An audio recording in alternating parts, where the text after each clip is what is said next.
Radio Anthropocène. À l'écoute du changement global. Pour votre santé, mangez au moins 5 fruits et légumes par jour. Un slogan qui aura conquis nos écrans de télévision et marqué les esprits au passage. Bien évidemment concurrencé par le fameux « Pour votre santé, évitez de manger trop gras, trop sucré, trop salé », savamment glissé après une page de publicité pour des chips trop grasses, des biscuits trop sucrés ou des crackers trop salés.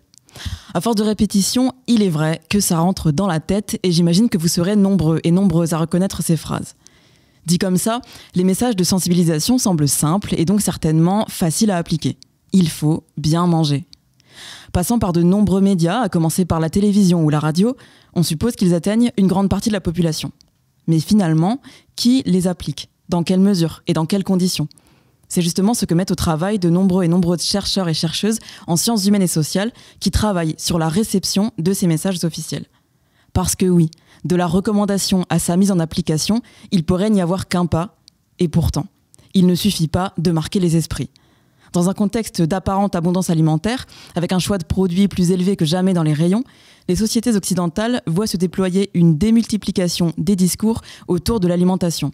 Diététique, sport, environnement, santé, minceur, bio, végé, manger avec ou manger sans, manger mieux ou manger moins, et j'en passe. Plongé dans cette cacophonie alimentaire, chacun et chacune continue pourtant à acheter et à manger. Alors, que se passe-t-il dans la tête de ces mangeurs et mangeuses qui, chaque jour, effectuent un nombre incalculable de décisions de consommation ? C'est ce qu'on vous propose de voir aujourd'hui. Parce qu'avec tout ça, on ne sait plus trop quoi manger, mais heureusement, on a toujours des sciences sociales à se mettre sous la dent. Bonjour à toutes et à tous et bienvenue dans le 2e épisode du Goût de la recherche, parler d'alimentation et de sciences sociales.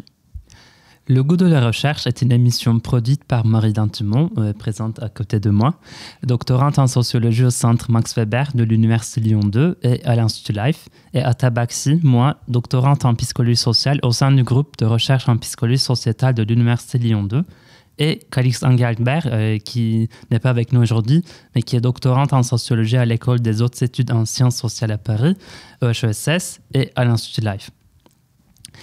Cette émission est produite grâce à Radio Anthropocène en partenariat avec la chaire Trelim.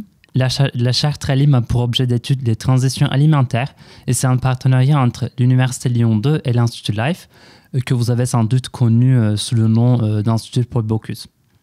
Et un grand merci à ces deux entités pour leur soutien. Et cette émission a pour but de mettre en valeur les recherches doctorales en sciences humaines et sociales. On s'intéresse surtout à l'alimentation et aux défis rencontrés par le système alimentaire et les mangeurs-mangeuses dans l'ère de l'Anthropocène. Il existe en effet de nombreux projets de recherche portant sur ce sujet et nous souhaitons valoriser la jeune recherche qui est plus que dynamique et engagée sur ce sujet. Les hôtesses de ce 2e épisode sont donc Marie et Atta, moi, toutes les deux doctorantes en sciences humaines et sociales. Et nous avons le plaisir aujourd'hui d'accueillir Adoration Guzman-Garcia. Bonjour Adoration. Dori, vous êtes doctorante en sciences cognitives au centre de recherche de l'Institut Life et à l'école pratique des hautes études Université Paris Sciences Lettres. Et vous travaillez sur les barrières psychologiques à la diversité dans le choix alimentaire et à la consommation de fruits et légumes. En particulier, vous étudiez comment les normes sociales sont traitées individuellement et interrogent les processus cognitifs inconscients qui peuvent guider le comportement alimentaire. Pour commencer, est-ce que vous pourriez nous expliquer en 2 mots ce que c'est que la psychologie cognitive ? Bonjour. Bonjour. Oui, en fait, l'idée, c'est d'étudier... en gros, ce que j'ai fait, c'est de prendre la psychologie sociale, donc les influences qu'on a par rapport à ce que les autres font, et comment ça nous influence individuellement. Et j'essaye de voir comment cette influence peut être ancrée dans les cerveaux individuels des gens. Par exemple, si on pense à l'association assez souvent qu'on fait de les filles portent du rose, il y a quelque chose qui nous amène à penser que ce qu'on observe, dont le fait que les filles portent de rose, doivent être ce qu'il faut faire. Donc, que les filles doivent porter du rose et surtout que les garçons ne doivent pas porter du rose. Parce qu'il y a ces côtés, un genre peut le faire, mais pas l'autre. Et donc, l'idée de ma thèse, c'est de étudier pourquoi quand on observe des choses dans notre environnement, ça nous pousse à faire ces passages entre ce qui se passe et ce qu'il faut faire, et voir s'il y a quelque chose dans notre cerveau qui automatiquement nous pousse à faire ces transitions. Voilà. Et une question qui va peut-être vous sembler un peu simple, mais pourquoi est-ce que vous travaillez en particulier sur les légumes et les fruits et cette question de la diversité, voilà, je me demande d'où est-ce que ça vient dans votre travail. En fait, c'est une très bonne question, pas du tout bête. En fait, l'idée, c'est que depuis des décennies, il y a eu cette association entre masculinité et viande. Et dans ce content entre féminité et légumes. Et donc, l'idée, c'est d'étudier pourquoi il y a cette association et surtout comment on pourrait, si on arrive à comprendre comment cette association comme je viens de dire, d'en fait observer, mais qu'en fait, le fait qu'on l'observe, ça ne veut pas dire que c'est ce qu'il faut avoir dans la société. Donc l'idée, c'est de savoir si on arrive à savoir comment cette transition est comprise par les cerveaux, automatiquement, si on peut faire quelque chose pour faire un déclic et pouvoir un peu s'en sortir, se sortir de cette association. Est-ce que vous travaillez sur une population particulière dans votre thèse ? Oui, moi je travaille sur les jeunes adultes parce que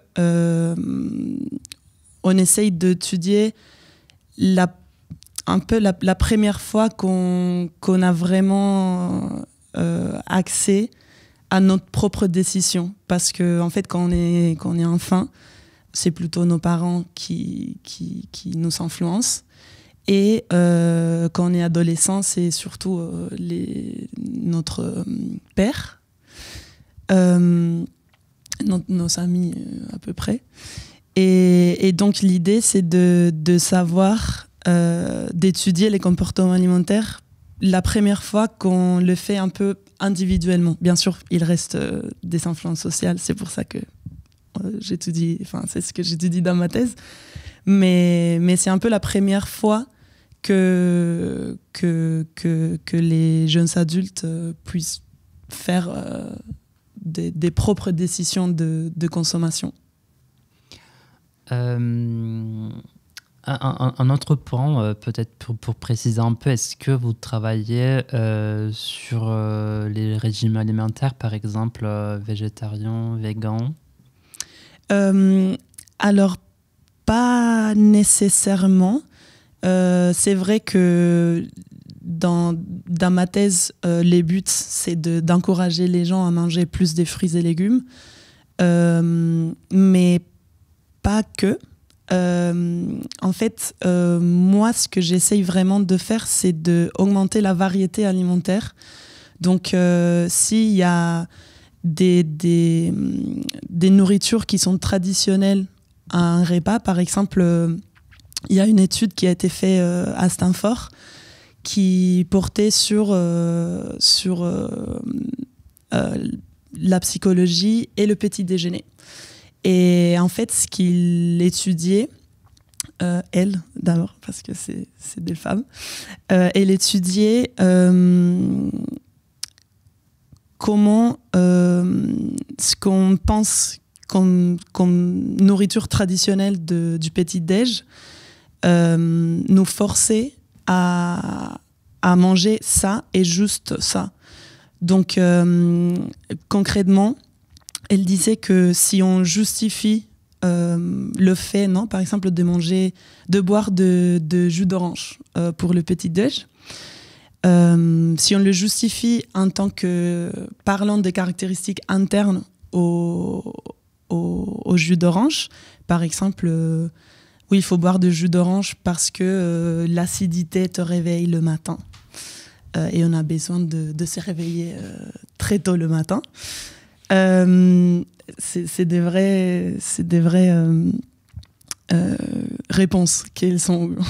J'invente rien. Ça pousse les gens à penser que ce qu'il faut absolument boire de jus d'orange. Et par exemple, il ne faudrait pas manger de l'agneau pour le petit-déj.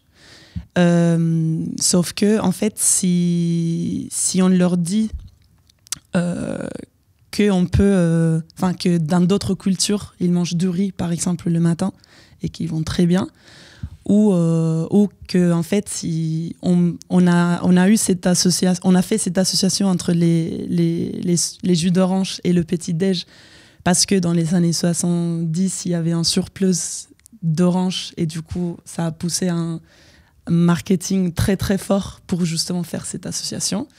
Bah, si on explique ça aux gens, en fait, ils comprennent que en fait, peut-être il n'y avait pas quelque chose de naturel dans cette association, et en fait, ils se montrent plus ouverts à consommer d'autres aliments. Donc, pour revenir à la question, en fait, c'est pas tant encourager les gens à manger des fruits et légumes, mais plutôt encourager à vraiment se sortir d'une certaine rigidité alimentaire, et donc essayer de varier un peu plus la consommation. Mais bien sûr, c'est très important de manger des fruits et légumes. Et donc, je repense à votre sujet de thèse, à son titre. Il me semble que vous mentionnez vraiment la notion de norme sociale. Est-ce que c'est de ça qu'il s'agit quand vous parlez de, voilà, dans certains pays, on va manger du riz ou de l'agneau, et dans un autre du jus d'orange. Est-ce que c'est ça qu'on pourrait appeler une norme sociale ? Oui. Vous pourriez revenir un peu sur ce concept-là ? Oui, tout à fait. En fait, c'est exactement ce que c'est une norme sociale. Et donc, l'idée, c'est aussi ça, c'est de vraiment mettre conscience, faire les gens conscience du fait que, comme on a cette norme sociale dans ce pays-là, pour avoir un autre pays qui a une norme sociale complètement différente. Et qu'en fait, il n'y a pas une norme sociale qui est la bonne. C'est juste comment on est élevé, comment culturellement ça se passe. Mais du coup, justement, l'idée, c'est de permettre aux gens de se dire, ok, en fait, peut-être, c'est pas qu'il y a quelque chose de naturel dans une association ou quelque chose qu'on observe. C'est tout simplement quelque chose culturel. Donc finalement, si je ne me trompe pas, il y a quelque part une intention non pas de hiérarchiser les normes entre elles, ni de les juger, ni quoi que ce soit, mais simplement de les pointer comme étant des normes. Oui, exactement. D'accord. J'imagine que pour mener à bien cette enquête que vous faites dans le cadre de votre thèse, vous avez mis en place une méthodologie particulière. Est-ce que vous pouvez nous en dire plus ? Alors, j'avoue que c'est un peu compliqué, mais je vais essayer de faire très, très simple.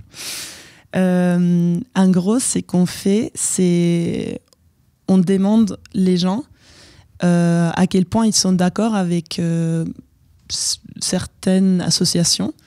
Donc, on a bien sûr, on s'est bien sûr concentré sur l'alimentation, mais aussi dans d'autres activités, des hobbies. Donc, on a demandé, par exemple, à quel point vous êtes d'accord avec le fait qu'il est normal que les hommes consomment de la viande ou que les hommes fassent du bricolage ou que les hommes... un autre exemple.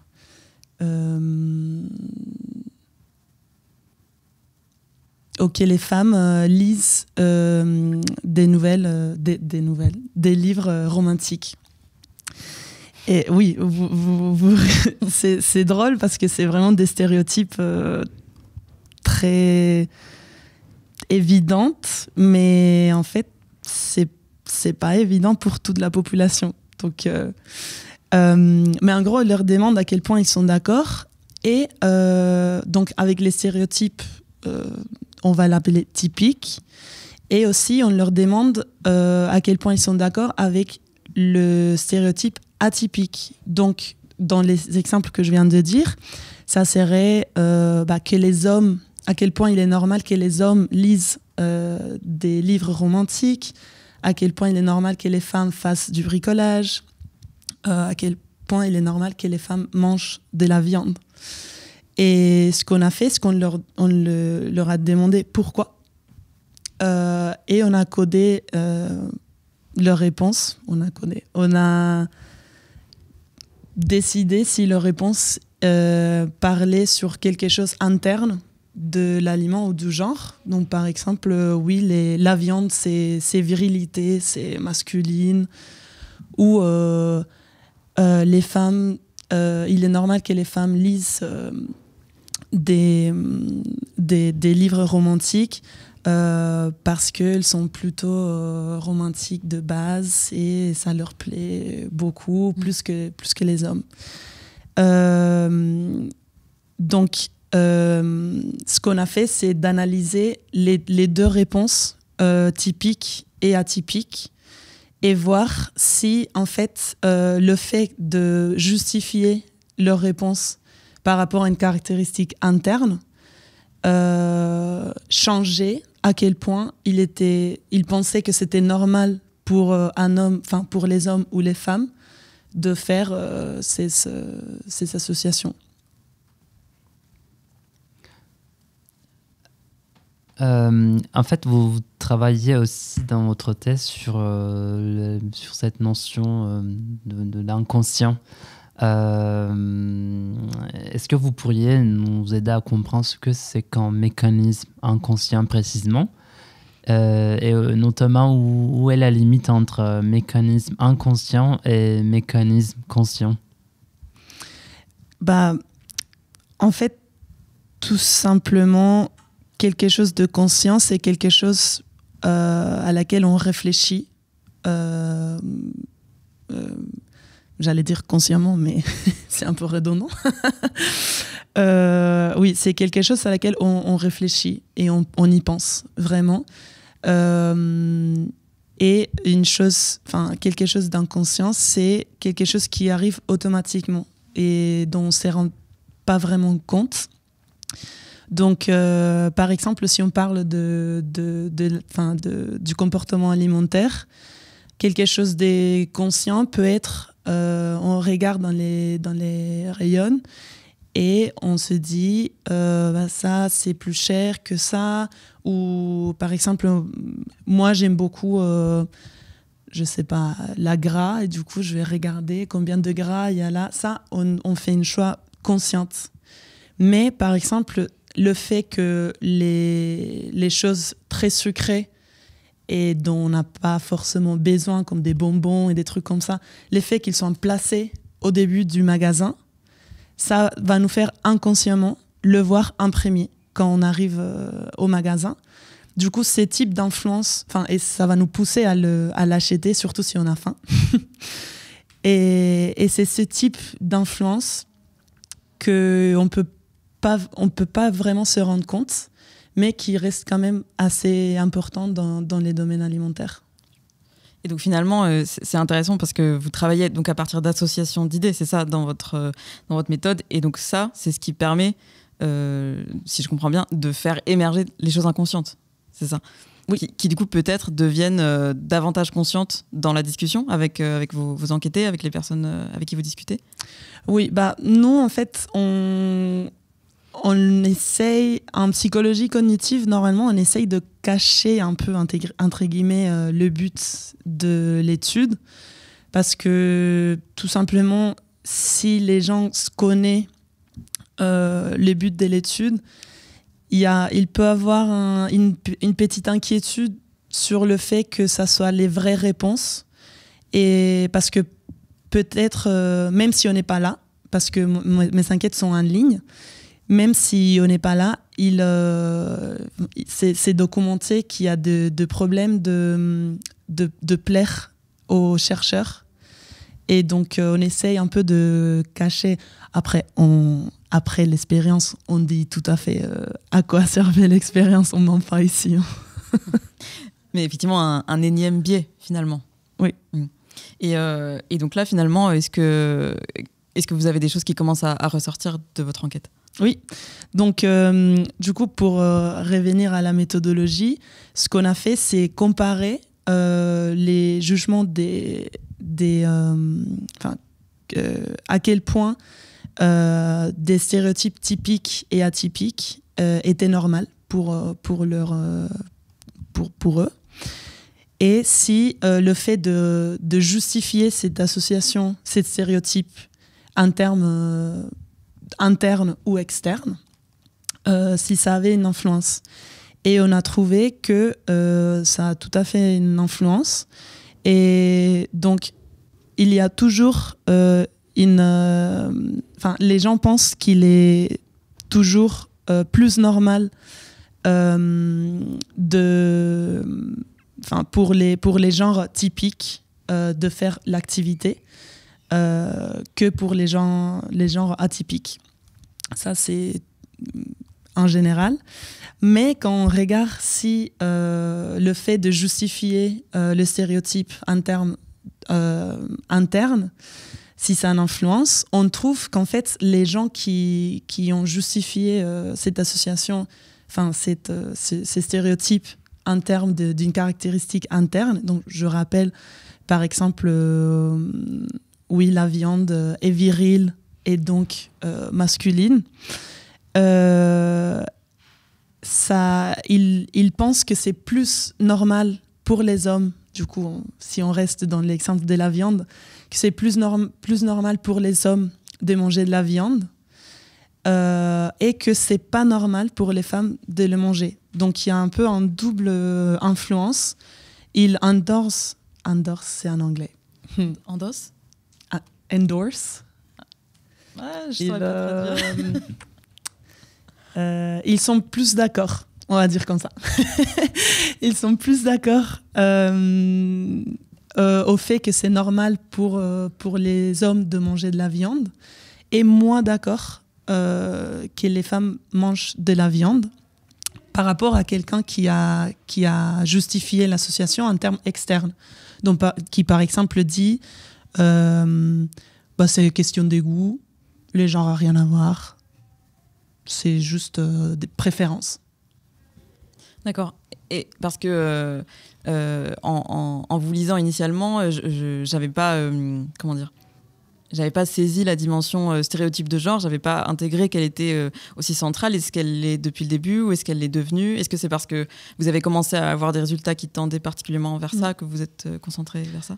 En fait, au début, j'ai fait un peu une recherche des biais cognitifs, de processus du coup automatiques dans les cerveaux qui pourraient être appliqués à l'alimentation. Par exemple, quand on lit une étiquette, on le fait tout d'abord, presque tout le monde, pareil. On commence en haut à gauche et on passe en bas à gauche et après on commence la colonne droite. Et donc ça c'est aussi un biais parce que c'est quelque chose qu'on fait automatiquement. Et d'ailleurs c'est quelque chose que dans l'alimentation est important parce que quand on fait de la publicité et tout ça, il essaye de mettre les trucs les plus marquants où nos yeux vont automatiquement. Mais moi, ce qui m'a intéressé sur, du sujet des genres, c'est que même si depuis vraiment des décennies, cette association entre la masculinité et la viande a été faite, étudiée et établie dans la recherche. Il y a pas vraiment, il y a aucune étude sur comment ça peut influencer automatiquement nos choix alimentaires. Et donc, comme il y a cette étude que j'ai expliquée avant sur les traditions de petit déjeuner, on s'est dit avec mon superviseur de thèse que peut-être le même mécanisme joue un rôle dans les stéréotypes des genres dans l'alimentation. Je trouve très intéressant. Je me demande aussi, est-ce que vous avez pu identifier les quelques freins à la consommation de fruits et des légumes et à l'adoption d'une alimentation diversifiée jusqu'à maintenant dans votre recherche? Il y a beaucoup de freins. En fait, c'est pas forcément à la consommation des fruits et légumes, mais en fait, c'est très compliqué en général de changer un comportement. Parce que d'abord, il faut savoir, être conscient du comportement qu'on veut changer. Il faut vouloir le changer. Il faut avoir la capacité de changer. Et il faut que tout ça se traduise sur le fait qu'on change le comportement. Et après, une fois qu'on l'a changé, il faut créer un peu une nouvelle routine. Donc, je pense qu'il y a... dans tous ces pas que je viens d'expliquer, il y a des freins. Après... moi, ce que j'ai étudié, c'est vraiment un frein qui, en fait, quand on commence à en être conscient, ça peut tout de suite décliquer un changement ou au moins une motivation à changer, parce que c'est ces genres de trucs qu'on ne se rend même pas compte que c'est en train de se passer. Donc, j'espère que en agissant sur ces processus, qu'on va pouvoir encourager les gens à manger plus de fruits et légumes. Et on parlait tout à l'heure justement de la définition inconscient-conscient. Est-ce que vous observez finalement des processus, des mécanismes qui sont certes contradictoires en apparence, mais conscients pour autant? Je veux dire par là, non pas comment dire, je consomme ça parce que inconsciemment il y a des choses qui se jouent, voilà, mais je sais qu'il y a ces choses-là qui se jouent, mais je le fais quand même. Ou est-ce que c'est pas quelque chose que vous pouvez voir dans votre étude? C'est pas quelque chose qu'on peut voir maintenant, parce qu'on est un peu dans la première partie de l'étude. C'est quelque chose qu'on va pouvoir peut-être demander après, dans la deuxième partie, parce que justement, ce qu'on envisage de faire, c'est de faire des interventions pour essayer justement d'agir sur ces processus automatiques. Et donc, c'est quelque chose qu'on envisage de faire une fois qu'on explique aux gens qu'en fait, voilà, il y a tous ces processus inconscients qui se passent. On va leur demander s'ils sont motivés, en fait, s'ils sont en vie, maintenant qu'ils sachent toutes ces informations, s'ils sont en vie de changer leur habitude alimentaire. Et donc, moi, j'espère que ça va les aider. Mais franchement, s'ils sont juste envie de continuer à garder leur habitude, c'est aussi juste. Enfin, c'est pas à moi de décider ce que les gens veulent faire. En fait, vous proposez via votre thèse, via votre étude, corrigez-moi si je me trompe, mais une espèce de proposition de déconstruction du normal, sans saisir ensuite les gens ou non. Exactement. Moi, je propose un peu la démarche pour commencer à prendre en compte tous ces aspects inconscients. Après, la décision est à chacun. Une autre question que je me pose, c'est sur cet aspect du temps, un peu comment on repositionne votre étude sur le temps long. C'est-à-dire, là, vous faites cette étude en 2025, par exemple, et qu'est-ce que ça implique en termes de contexte social, culturel, les réseaux sociaux, et aussi peut-être par rapport à d'autres périodes antérieures. Donc, comment on peut, si j'emploie ce mot, historiciser votre question voilà. Oui. Je pense qu'on est d'accord que les études des genres et les stéréotypes des genres sont maintenant assez abordés dans tous les domaines en fait actuellement. Mais je pense que c'était pas du tout le cas il n'y a pas si longtemps. Donc c'est vrai que même moi en présentant mon sujet, j'ai déjà eu des retours un peu compliqués, comme disant oui, mais en fait c'est parce que la viande est bien masculine. Enfin, c'est juste vrai comme norme sociale.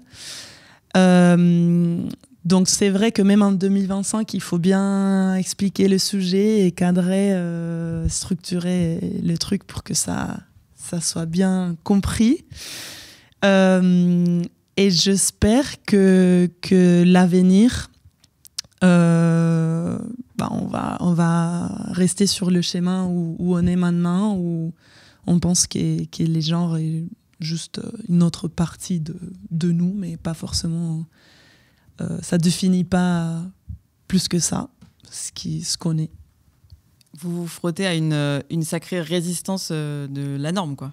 Oui, c'est ça. En plus, c'est un peu drôle parce que justement, c'est ce que j'étudie. Donc en fait, quand j'ai remarqué ces résistances, je ne sais pas trop quoi dire parce que c'est vraiment... c'est juste... j'ai envie de dire, voilà. C'est pile dans votre sujet, quoi. Oui, c'est ça. Finalement, ça m'évoque les questions d'écoféminisme, votre travail, même si bien sûr vous l'avez pas mentionné, mais cette idée que sont quelque part associées une transition. Alors, voilà, je lance un peu ce gros terme, mais voilà, cette transition notamment alimentaire et les normes de genre. Oui, ça fait sens. Oui, ça fait sens. Une question sur la dimension interventionnelle de votre étude. Est-ce que vous pourriez nous en dire un petit peu plus sur ça ? Est-ce que c'est associé à un objectif de santé publique ?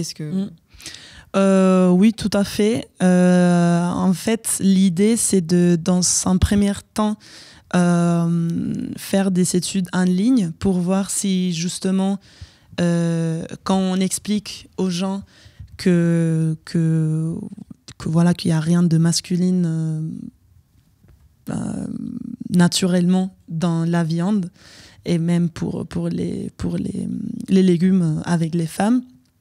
Du coup, en apportant des différences culturelles qui peuvent exister et surtout l'influence du marketing.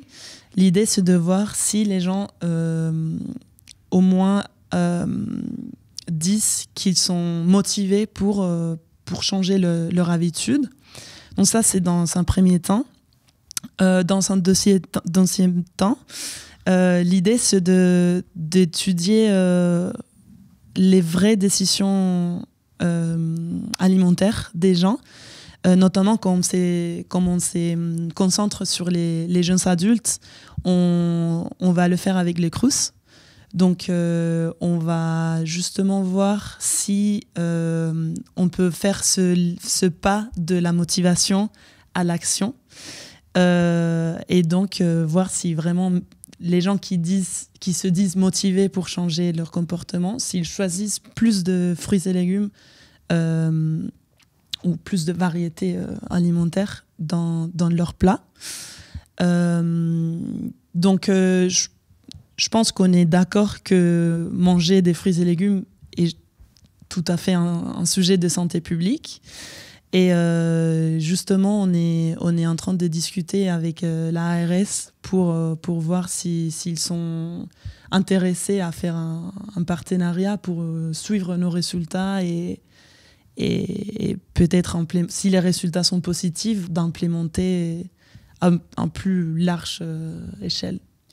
Et vous parliez du marketing là à l'instant. Est-ce que c'est quelque chose que vous avez que vous observez sur votre terrain ou que vous avez travaillé en amont de la façon dont le marketing utilise justement ces biais cognitifs? Vous parliez par exemple du fait qu'on mette les produits sucrés en premier.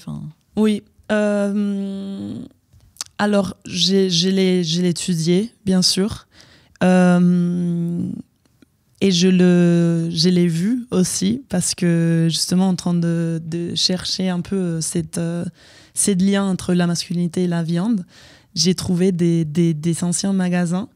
Je me rappelle plus de quel magasin c'était, mais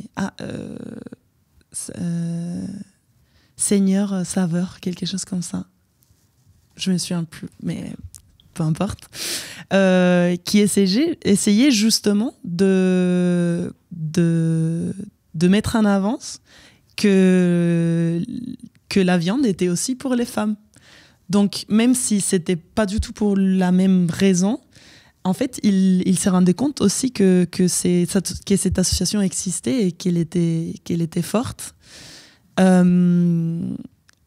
Donc, j'ai trouvé ça assez intéressant. Après, moi, j'étudie pas vraiment de marketing.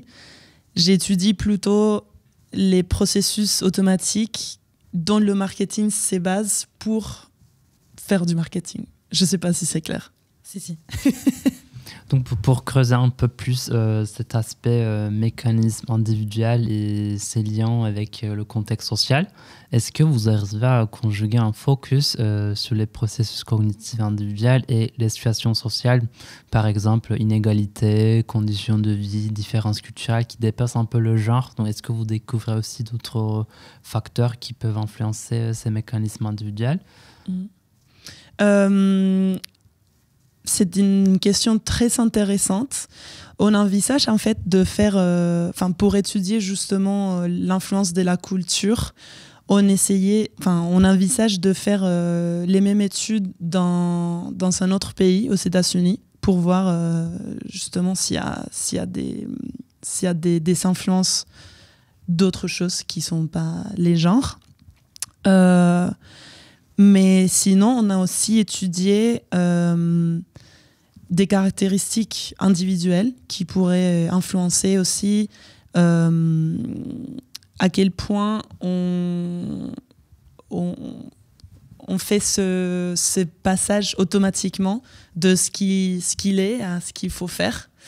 Et en fait, on a trouvé que c'est toujours lié au genre quand même, mais on a trouvé que les gens qui sont plus engagés et qui pensent que l'égalité des genres est quelque chose de très important pour eux sont moins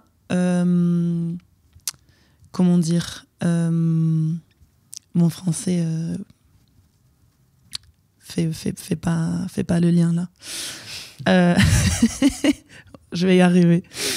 Je vais reformuler parce que il est bloqué mon cerveau. Ça arrive. En fait, on a trouvé que les gens qui sont plus engagés par rapport à l'égalité des genres utilisent pas. Je vais dire utilisent pas. ces processus automatiques. Et donc, ce qu'on pense, c'est qu'ils font un effort conscient pour justement se dire, ok, peut-être au début, ils pensent qu'il y a quelque chose de naturel. Après, ils se disent, mais c'est n'importe quoi. Faut pas aller par là. Et au contraire, les gens qui se sentent très conformes à leur genre, surtout les hommes qui se pensent très masculines, ont tendance à justement faire plus cette association et surtout de manger plus de viande. On arrive à la fin de cet épisode quasiment. Vous, finalement, Dory, vous mangez 5 fruits et légumes par jour ? Alors, parce que nous, non. Je fais de mon mieux. En fait, c'est bien parce qu'au bureau, il y a toujours des fruits, donc ça m'aide beaucoup. Merci beaucoup en tout cas Dory, Adoración Guzmán Garcia d'avoir été notre deuxième invitée. Merci évidemment à la chaire Tralim et à Radio Anthropocène pour leur soutien. Et un grand merci à nos auditrices qui nous auront suivis jusqu'à la fin de cet épisode du Goût de la recherche. Radio Anthropocène, à l'écoute du changement global.